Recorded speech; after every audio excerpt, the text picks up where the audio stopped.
नमस्कार, मैं हूँ अमिता पंकज। आप देख रहे हैं राजसत्ता एक्सप्रेस और राजसत्ता एक्सप्रेस के पॉलिटिकल मैटर में आज बात कर रहे हैं दिल्ली चुनाव के बारे में। दिल्ली विधानसभा चुनाव जो है दिन प्रतिदिन जो है वो काफी रोमांचक होता जा रहा है और जिस तरह से जो है पार्टियों के बीच में संघर्ष दिखाई दे रहा है, उसको देखते हुए कहीं न कहीं जनता भी जो है वो कन्फ्यूजन की स्थिति में कि आखिर वोट क्यों दें? क्योंकि सारी पार्टियाँ जो है वो जनता के लिए प्लेटों में सजा के जो है इस बार रेवड़ियाँ लेके आई हैं और फ्री की रेवड़ियाँ हो तो किसे अच्छी नहीं लगती हैं और जनता भी जो है जनता के पास में कहा जा सकता है ऑप्शन उसके पास में ज़्यादा आ गए हैं। अब ऐसे में जहाँ पर बड़ी पार्टियाँ जो है वो जनता के लिए लुभावने दावे और वादे लेकर जो है वो अपनी सजी हुई प्लेटों के साथ में खड़ी है। वहीं पर जो छोटी पार्टियाँ हैं, उन्होंने भी जो है कहा जा सकता है कि दिल्ली के चुनाव को जो है वो रोमांचक बनाने के लिए जो है कहा अगर जाए तो एड़ी-चोटी का जो है वो जोर लगा दिया है। तो छोटे दल क्या कर पाएँगे बड़ा धमाल और बसपा से लेके एआईएमआईएम और एनसीपी तक के जो दावेदार हैं, वो अपनी जो है कहा जा सकता है कि ताल ठोक रहे हैं। तो क्या इस बार चुनाव में जो है कुछ अलग होने वाला है? क्या ये जो छोटे दल हैं वो इन बड़ी पार्टियों का भी खेल समीकरण जो भी उनके रणनीति है उसको जो है वो बिगाड़ने का काम करेंगे? क्योंकि ज़्यादातर यही होता है कि आम आदमी पार्टी, भारतीय जनता पार्टी और कांग्रेस के बीच में जब सीधे तौर पर टक्कर है, तो उनका जो वोट बैंक है, उसको काटने के लिए ये छोटे दल जो है वो काफ़ी जो है महत्वपूर्ण रोल जो है वो अदा करते हैं और वो भी पूरी जब दिल्ली का इलेक्शन है, तो वो भी पूरी अपनी दमखम के साथ में जो है मैदान में उतरे हैं। तो ऐसे में उनके भी वादे हैं और कुछ के जो है वो कम्युनिटी को जो लोग फॉलो करते हैं, कुछ जैसे बीएसपी का अपना दलित वोट बैंक है, तो वो कहीं न कहीं जो 12 आरक्षित सीटें हैं, उसमें जो है उनको अट्रैक्ट करने की, उनको लुभाने के लिए जो है अपनी योजनाएँ लेके आएँगे और बीएसपी का जो है काफ़ी अच्छा कई बार जो है वो कहा जा सकता है कि उसको वोट भी मिल जाता है। तो कहीं न कहीं बीएसपी भी जो है वो आम आदमी पार्टी और कांग्रेस और भारतीय जनता पार्टी का खेल खराब कर देती है। ऐसे में बहुत सारे ऐसे दल हैं जो इस बार जो है दिल्ली के चुनाव में उतरे हैं। दिल्ली विधानसभा चुनाव की सरगर्मी जो है इन दिनों अपने चरम पर है, जहां सत्ताधारी आम आदमी पार्टी और बीजेपी जो है आपको सीधे तौर पर अपनी लड़ाई लड़ने के लिए आमने-सामने की लड़ाई जो है वो लड़ रही है। वहीं पर कांग्रेस जो है वो चुनाव को त्रिकोणीय बनाने के लिए जो है उसने पूरी ताकत झोंक दी है और इस बीच दिल्ली चुनाव में जो है कई छोटे दल भी हैं जो धमाल करने के लिए जो कहा जा सकता है प्रयास कर रहे हैं या धमाल करने की मंशा को लेकर जो है वो मैदान में उतरे हैं। सभी ने दिल्ली की 70 सीटों पर अपनी किस्मत आजमाने के लिए जो है वो तार ठोक रखी है। छोटे दलों की बात करें तो जो छोटे दल हैं उनका सियासी दांव जो है वो काफ़ी बार जो है इन बड़ी पार्टी के लिए कहा जा सकता है कि गले की हड्डी बन जाता है।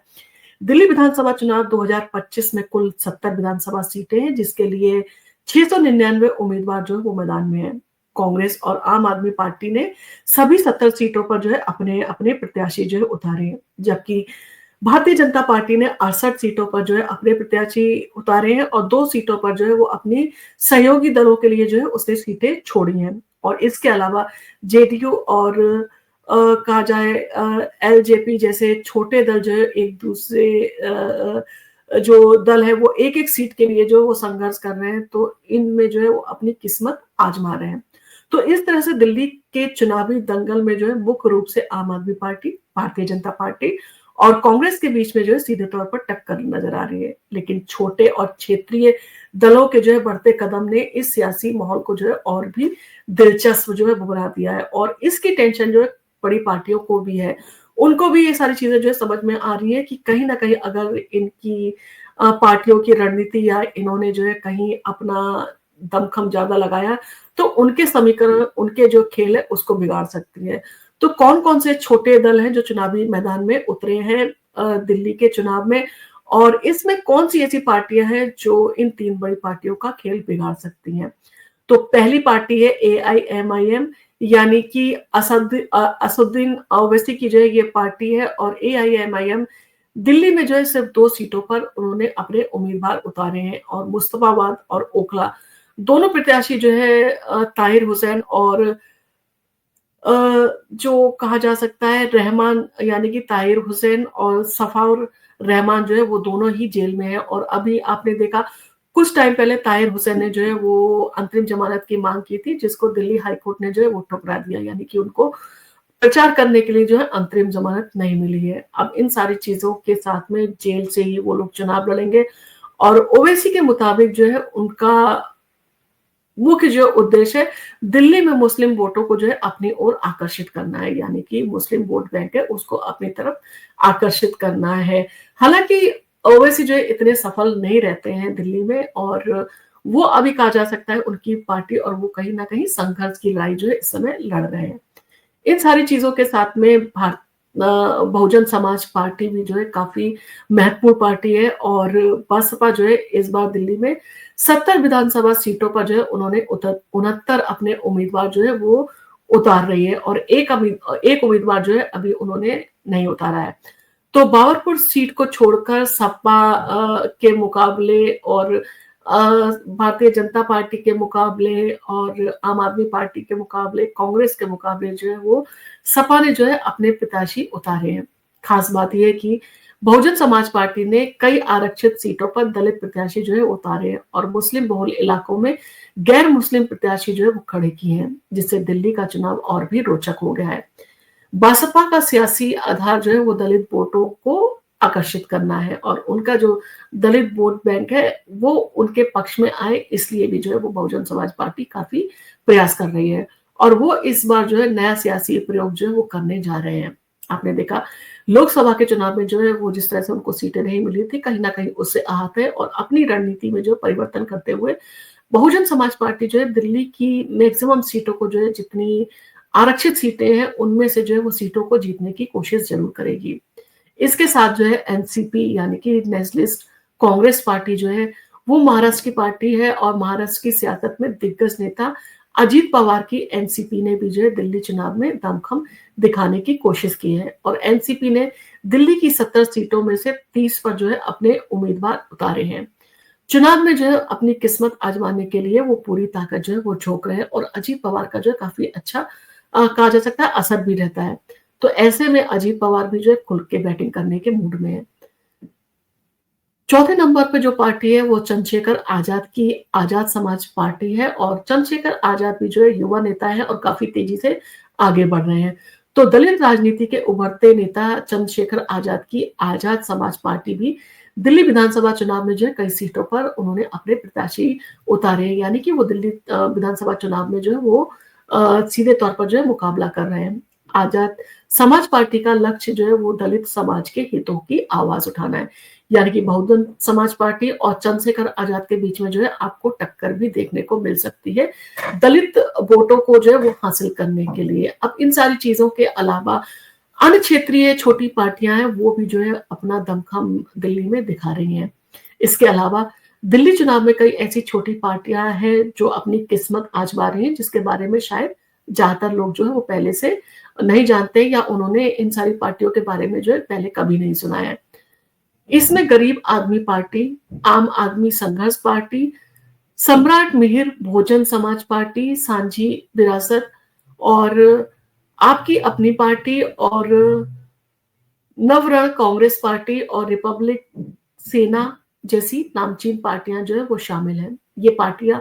भले ही 3-4 सीटों पर जो है उम्मीदवार उतार रही हैं, लेकिन उनके दावे भी जो है काफी बड़े हैं और इसके साथ जो है उन्होंने कई जो है वो इनमें से कई का दावा जो है कि सत्ता में आकर दिल्ली के मुख्यमंत्री बनेंगे या फिर जो है प्रमुख दलों को हराकर अपनी पहचान बनाएंगे, यानी कि कहीं ना कहीं क्षेत्रीय पार्टियां भी जो है वो अपने पूरे जी जान से लगी हुई है और कोशिश कर रही हैं। छोटे दलों की राजनीति का इतिहास अगर उसके बारे में हम उठाकर देखें तो दिल्ली की राजनीति में छोटे दलों का भी जो है खास योगदान जो है माना जाता है। हालांकि अरविंद केजरीवाल की आम आदमी पार्टी के उभरने के बाद दिल्ली चुनाव में जो है मुकाबला मुख्य रूप से जो है बीजेपी, आप और कांग्रेस के बीच में जो है वो सिमट के रह गया है। लेकिन अगर हम इतिहास पर नजर डालें तो 1993 में 3 निर्दलीय उम्मीदवारों ने जीत हासिल की थी और 1998 में जनता दल के एक और दो कहा जा सकता है एक और 2 निर्दलीय प्रत्याशियों ने जो है वो दिल्ली विधानसभा चुनाव में जो है जीत हासिल की थी। फिर 2008 की अगर बात करें तो बसपा के 2 उम्मीदवार जो है वो यहाँ से जीते थे और लोक जनशक्ति पार्टी के एक उम्मीदवार निर्दलीय जो है वो को यहाँ पर जीत मिली थी। मतलब इन पार्टियों के और इसके अलावा जो निर्दलीय पार्टी के उम्मीदवार थे, उनको यहाँ पर जीत हासिल हुई थी। हालाँकि 2013 में उसके बाद चुनावों में छोटे दलों का जो है वो प्रभाव बहुत कम होता चला गया। लेकिन इस बार देखना होगा कि क्या छोटे दल जो है दिल्ली की राजनीति में कोई बड़ा उलट-फेर कर पाते या उनके वादे-दावे जिस तरह से वो जनता के बीच में अपनी सभाएँ कर रहे हैं, तो उससे उनको कुछ फ़ायदा होगा। और कहा जाता है कि आम आदमी पार्टी ने जिस तरह से दिल्ली का चुनाव लड़ा था, तो वो आरक्षित सीटें थी, मैक्सिमम आरक्षित सीटें जीतने में आम आदमी पार्टी जो है वो सफल रही थी, जिसके कारण वो दिल्ली की सत्ता में काबिज हुए थे। और इन आरक्षित सीटों को जीतने की भारतीय जनता पार्टी भी पूरी कोशिश कर रही है, उसने भी उसके तहत रणनीति बनाई है। कांग्रेस भी जो है उन सीटों पर उनको उनके महत्व को जानती है, इसलिए उन सीटों को जीतना चाहती है और कांग्रेस ने जब अपनी सरकार बनाई थी, तो उन आरक्षित सीटों में से 8 सीटें जो है वो कांग्रेस ने जीती थी। तो कहीं न कहीं ये जो है वो काफ़ी संघर्ष की लड़ाई है और छोटे दल भी जो है इन सारी चीज़ों में काफ़ी महत्वपूर्ण हैं। तो क्या छोटे दल जो है बना पाएँगे अपनी सरकार में जो है वो कुछ रोल या भूमिका जो है वो निभा पाएँगे या अपने दल के लिए जो है वो जीत हासिल कर पाएँगे? कि छोटे दल जो है वो बड़ा धमाल करने की स्थिति में क्या वो बड़ा धमाल कर सकते हैं?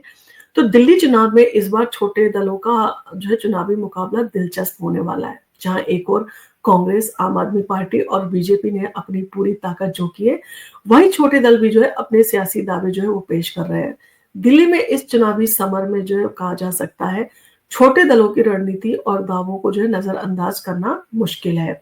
और इन सारी चीज़ों के चलते ये बड़े दलों को भी जो कई बार सरदर्द उनके लिए बन जाते हैं क्योंकि इनकी मौजूदगी चुनावी माहौल को जो है और भी गरमा रही है। अब देखना होगा कि ये छोटे दल दिल्ली में क्या धमाल कर पाते हैं और क्या है कि जीतने में जो है वो सफल हो पाते हैं, क्या ये धमाल मचाने में सफल हो पाते हैं